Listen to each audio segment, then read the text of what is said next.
In this lecture, we shall be talking about IP subnetworks or subnets. Now, we have already seen how these IP networks are class A, class B, class C we have talked about.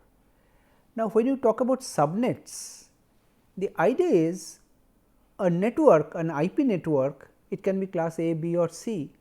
We are further splitting into smaller subnetworks, that is the concept of subnets. So, the topic of this lecture is IP subnetting. Now, here we shall be talking about this IP subnets and IP masks, how they are used, and we shall be talking about two methods which can be used for efficient creation of this kind of subnetworks. One is called variable length subnet mask or VLSM, other is classless internet domain routing or CIDR. Okay. So, let us first start with IP subnet. Now, earlier we have already talked about the class A, B or C IP networks. Now, there we had seen that we are using some kind of a two level hierarchical address to identify a particular host on the network. The address consists of a network part and it consists of a host part. The network part is classified as class A, B or C, like that. Okay. Now, when you are using IP subnets, we are introducing or we are adding a third level in the hierarchy. We are using a network portion and host portion. In addition, there is a subnetwork portion or subnet portion, and this subnet portion is specified by using something called network masks. Okay. This is what we are doing. Now, let us look at the concept of network masks. First, we talk about something called natural masks. Natural mask means class A, B or C in its purest form. There are no subnetworks, that is what is meant by natural mask. Let us see what the natural mask is. Well, we take the example of a class A network. Let us say the network address is 10.0.0.0. Well, you see conceptually what it means. The first 8 bits indicates the network number, the remaining 24 bits indicates the host. What I do? I define something called a mask. Mask is a stream of zeros or ones, well, not arbitrary stream. First few bits will be 1 followed by all zeros. Ones indicate that these are bits corresponding to network, zeros indicate these are bits corresponding to host. So, when I say first 8 bit is network, last 24 bits is host, I write the mask like this: first 8 bits are 1, remaining 24 bits are 0. So, when I write this mask again in dotted decimal notation, it becomes 255.0.0.0. So, class A network will be having a natural mask of 255.0.0.0 because the first 8 bits represent network. So, first 8 bits are 1. Okay.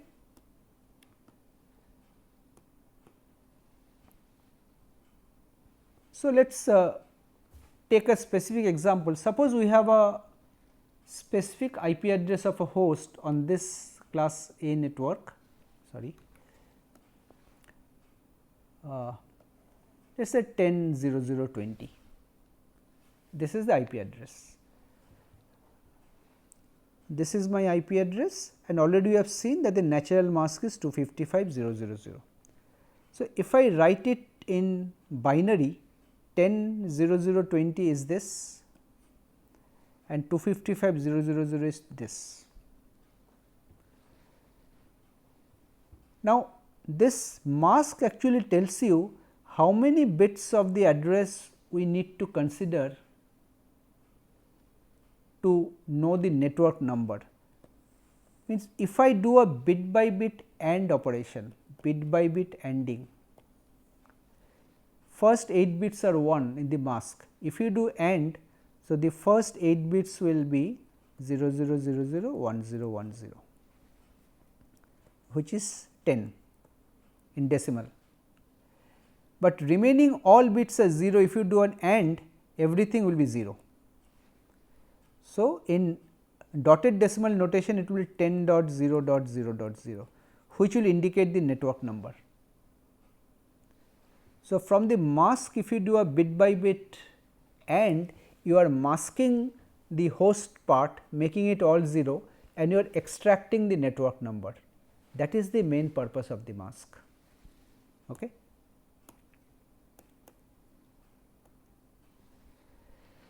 So, natural mask for class A we have already seen. In a very similar way, for class B, the natural mask will be first 16 bits a network 255, 255, then 00.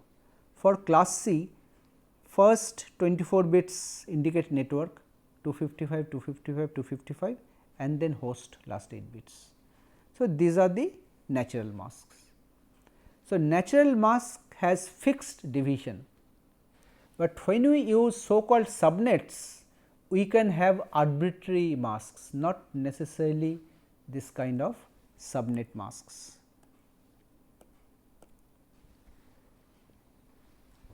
So, here as it said, when you are using subnetworks, here again we are using masks, and these masks are very flexible. Like for example, in a class C network, I can have 254 hosts in a network. If I want, I can divide it into 4 parts, where in each part I can have, let us say 50 computers each, 50, 50, 50, 50. This will be subnetworking. Well, we shall see how we can do this. Okay. Basically, what we will do in the IP address, as you know, there are 2 parts, one is the network part, other is the host part. What we are doing? We are taking the host part. Now, in the host part, we are again doing some kind of a partitioning, subnetwork and host. Some of the bits of this host part we are using to identify the subnetwork number, and the remaining bits to indicate a host within the identified subnetwork, right. So, let us take an example of, so let us take a class A network 10.0.0.0, for which you recall the natural mask was 255.0.0.0.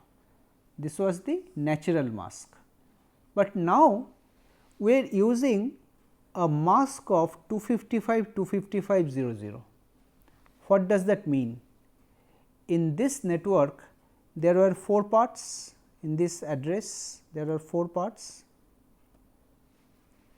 First was the network, the remaining 3 was the host. Now, when I say 255.255.00, essentially I am saying my first 16 bits are my network 255.255, but already the first 255 is network because it starts with 10. So, the next 255 also I am borrowing as the network, this will be my subnetwork. So, as if this will be my network, subnetwork, host, host. So, if I now have an address like this, for example 10.5.0.20, then if you apply the natural mask of class A 255.0.0.0, you will get the network part 10. 10,000. Now, if we apply this subnetwork mask 255.255.0.0, you will be getting 10.5.0.0.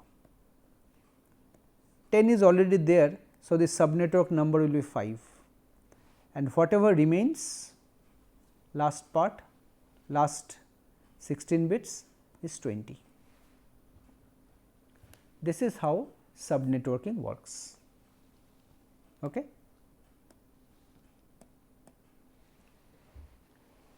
So, here I am just illustrating this.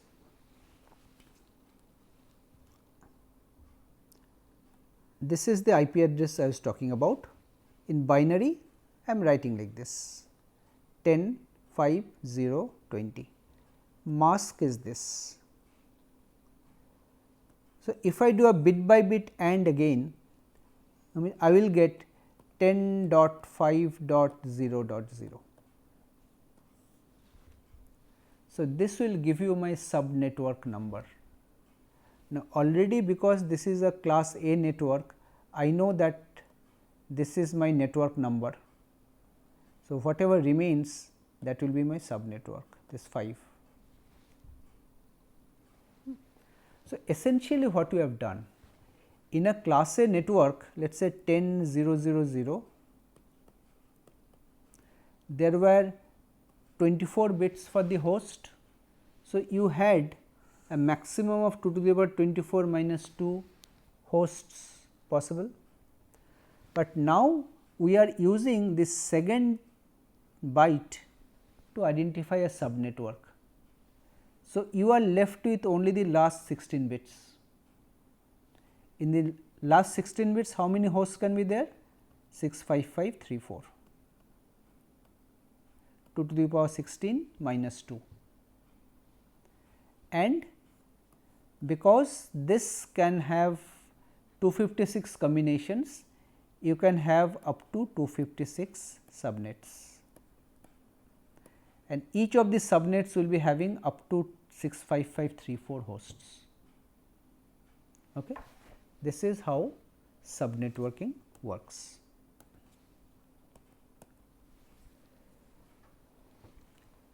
Now, here pictorially whatever we have said bit by bit ANDing, I am showing for default mask and also subnet mask.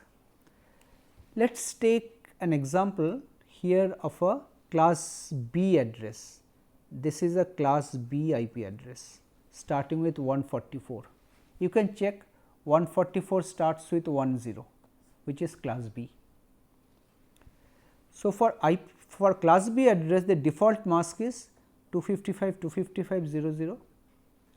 So, if you do a bit by bit AND, you will be left with 144.16.0.0, which is your network address.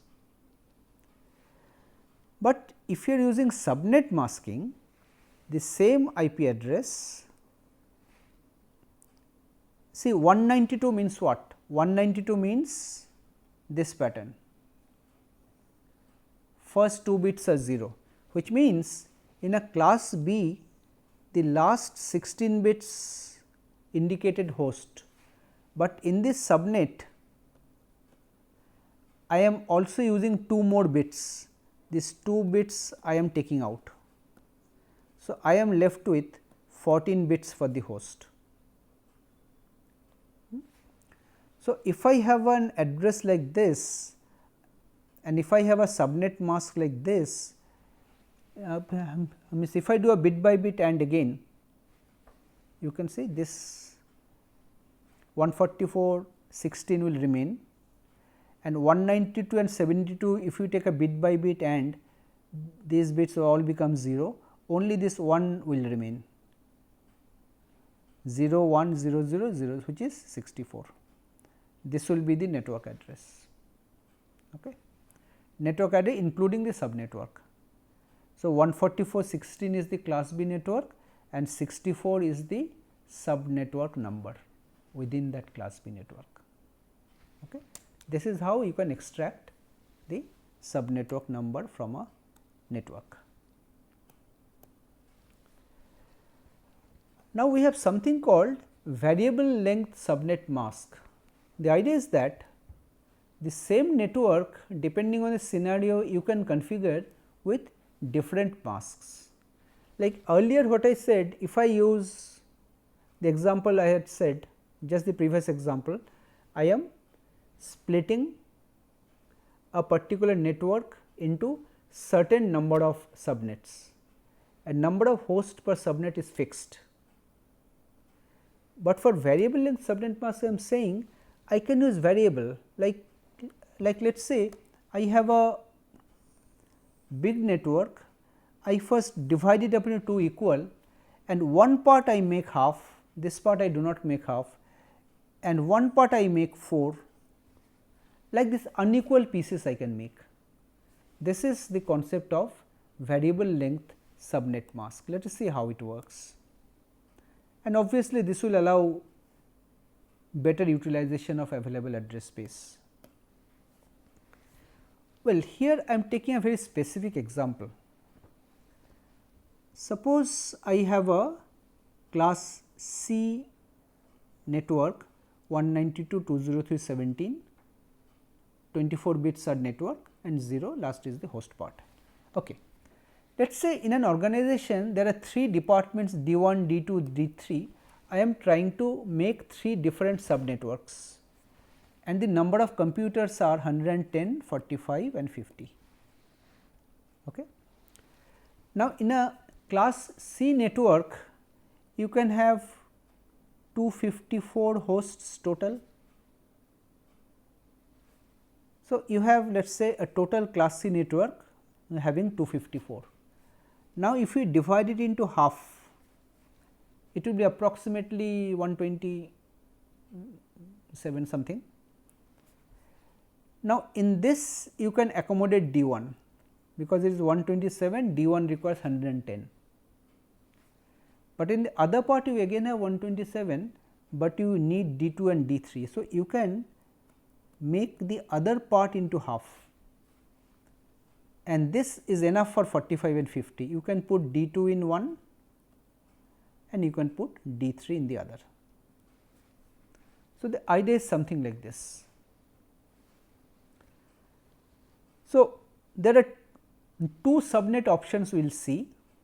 The first one, let us see that if you can do without VLSM, by using normal subnet mask can we do? Let us say we have a class C address,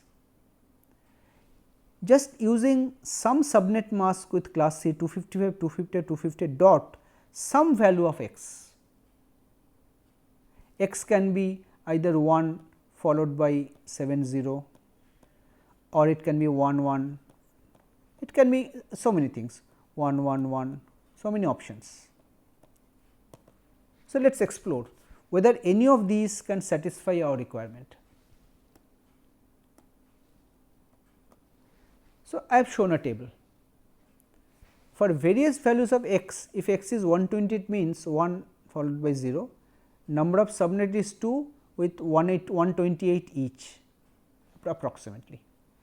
If I make it 1 1, which is in decimal 192, sorry.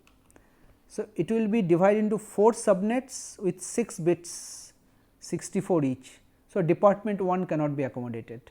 So, if you make it more, it will become even smaller. So, none of these can accommodate D1, D2, D3 altogether. So, we cannot use normal subnets in this particular example, right. So, let us look at the VLSM option now. VLSM, what do you do? First we use this mask to divide the whole network into half, 2 subnets with 128 hosts each. First one will be having address with host number 0 to 127, second one will having host number 128 to 255. Then first one I assign to D1, the larger one. Second one, so I again divide it into half by using another subnet. You see this, this 128 means what? This 128 means 1 followed by 8 zeros, 7 zeros, and 192 means what? 192 means 2 1 followed by 6 zeros. So, I again divide the second part into half by using a mask dot 192. So, this 128 to 255 was there, now it will be divided into 128 to 191, 190 to 255. This I assign to D 2, this I assign to D 3. This is how I do using VLSM. So, let me show it diagrammatically. This was my original class C. First I use a mask of this, I divide into two parts. This one part I assign to department D 1, D 1 is done. The next part where the host address is 128 to 255, I use the second mask. This again is divided into two parts, this I assign to D 2, this I assign to D 3. So, the idea is that if your router inside your organization supports VLSM, you can have this kind of multiple masks along with this IP address, this IP network you are using to provide this kind of partitioning whatever you require, right. This is an added advantage here. Now, there is another type of addressing you can use instead of class A, B, C, or VLSM is an extension of that basically. You take one address class, on that you use variable size masks. But now, we are using another philosophy which we are saying classless. We are not talking about address classes at all.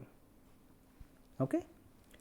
Classless here we have no concept of class A, B or C, and this gives certain advantages like the routing tables in the routers, they get reduced in sizes, because we do not have to store the whole masks like that.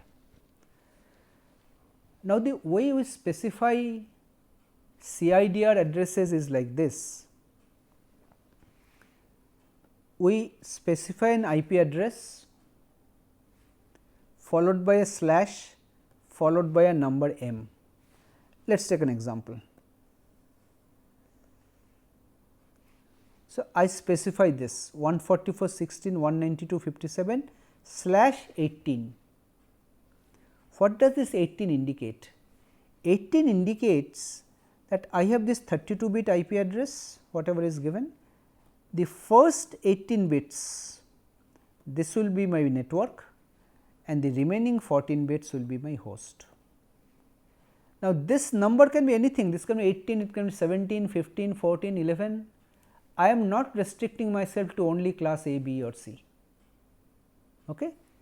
This number m slash something, this I can use anything in a flexible way depending on the size of my organization, size of my network. I can do any arbitrary partitioning. This is the advantage of CIDR.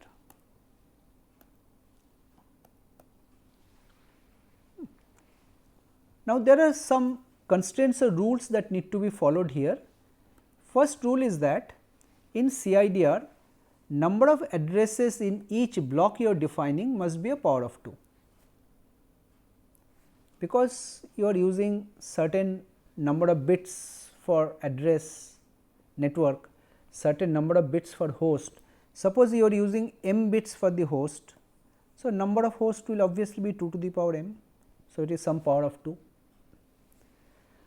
Now, the beginning address in each block must be divisible by the number of addresses in this block. See, the idea is like this. Let us take an example.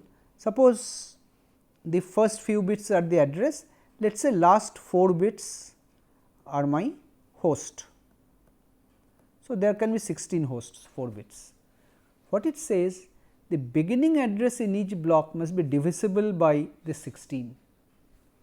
See, any address where the last 4 bits are 0, this will obviously be divisible by 16, because you look at the weight 2 to the power 0, 1, 2, 3, here the next bit position the weight is 2 to the power 4, 16. So, it is clearly divisible by 4 because this is all 0. Okay. So, a block that contains 16 addresses can never have the starting address as this, because this is not divisible by 16, but you can have 64 because 64 is divisible by 16. So, just by looking at the address you can say that it is correct or not, whether this can be the starting address in a CIDR block or not. Okay. Fine. So, let us take a very specific example. Suppose an organization is assigned a CIDR network like this. Nowadays, you see when you ask for an address, you will not be given an IP address class A, B or C, you will be given a CIDR address like this 144.60.192.40/29. Now, let us try to understand what is the meaning of this.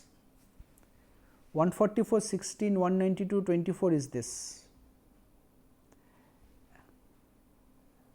and 29 means first 29 bits are the address, last 3 bit are the host. So, last 3 bit can go from 000 up to 111. So, the starting address will be this, the ending address will be this. So, starting address will be what? You can just compute decimal whatever.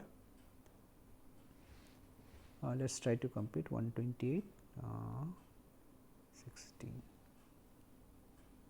144 dot 24 dot 192 dot 24 like this.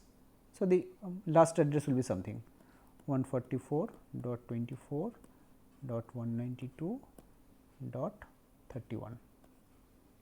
These are the range of addresses. There are 8 addresses in the block, right. So, if you are given a CIDR address, you can calculate the start address, end address and number of addresses in the block. And in fact, today almost all routers, the way the routing tables are configured, they use this CIDR convention for addressing. Class ABC is no longer used because it is very wasteful of IP address. See, your organization may be having only 10, 20, 30 computers, but you are taking a class C address, let us say, and you are blocking all 255 addresses. Okay. So, it is not very efficient in terms of utilization. So, CIDR is very convenient, but the equivalent class A, class B, class C, if you have some network, class A you can represent like this /8, class B you can represent as /16 and class C as /24. So, CIDR is a generalization of the so called classful addressing. Okay. You can use the class ABC and more than that. This is the idea, and all routers today support CIDR. So, with this we come to the end of this lecture, where we have looked at the various aspects of this IP addressing, IP subnetting and various ways of creating subnets using VLSM and CIDR. Thank you.